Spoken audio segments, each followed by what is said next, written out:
ओंकार हत्तीला वनतारामध्ये पाठवा, कोल्हापूर सर्किट बेंचचे आदेश। गेले अनेक दिवस सिंधुदुर्ग कोल्हापुरात ओंकार हत्तीचा धुमाकूळ। मुंबई स्वच्छ करण्याच्या गप्पा करणाऱ्या आदित्य ठाकरेंच्या वरळी वॉर्डमध्ये कचऱ्याचा ढिगाऱ्यानं दुर्गंधीचं साम्राज्य, स्थानिक डॉक्टरांसह नागरिकांचा आरोप। दिल्ली बॉम्बस्फोट प्रकरणात मोठा खुलासा, कारमध्ये स्फोट झाला, त्यात दहशतवादी उमरच उपस्थित, डीएनए चाचणीत पुष्टी। प्रजासत्ताक दिनी हल्ल्याचा डाव सुरक्षा यंत्रणांच्या दक्षतेमुळे उधळला। डॉक्टर मुजम्मिल गेनी याने यावर्षी जानेवारी महिन्यातच लाल किल्ल्यावर रेकी केल्याचं तपासात उघड। देशात अल कायदाचे स्पियर सेल असल्याचा संशय, तर एनआयएचे दिल्ली स्फोटानंतर 5 राज्यात 10 ठिकाणी छापे। मुख्यमंत्री देवेंद्र फडणवीस आज नाशिकमध्ये टाकळीतील नागरिक उभारल्या जाणाऱ्या मलनिसारणाला विरोध करत मुख्यमंत्र्यांना घेराव घालण्याच्या तयारी।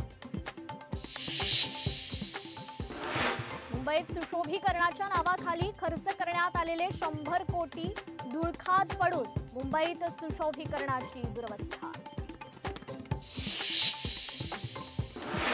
शिवसेना भवनासमोरील बॅनर हटवले, ठाकरे बंधूंच्या फोटोसह मनसेचे बॅनरवरील आशय राज ठाकरेंना न आवडल्यानं बॅनर हटवले।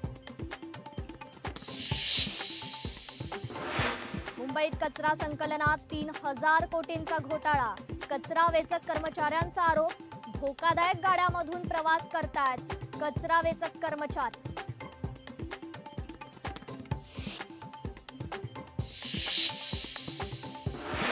परिवहन मंत्री प्रताप सरनाईक यांनी कचरा संकलन करणाऱ्या गाड्यांच्या विरोधातील लोकशाहीच्या बातमीची घेतली दखल।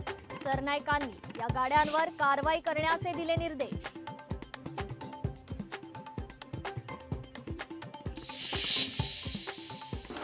भाईंदरच्या माजी आमदार गीता जैन यांच्यावर गुन्हा दाखल करण्याचे आदेश, अभियंत्याला चापट मारल्याचा गुन्हा दाखल करण्याचे आदेश।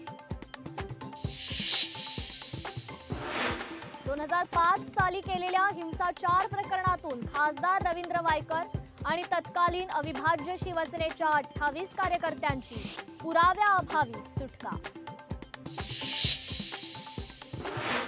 राष्ट्रीय स्वयंसेवक संघाच्या शस्त्रपूजनात AK-47 आणि हँड ग्रेनेड असतात, सुजात आंबेडकरांचा मोठा दावा।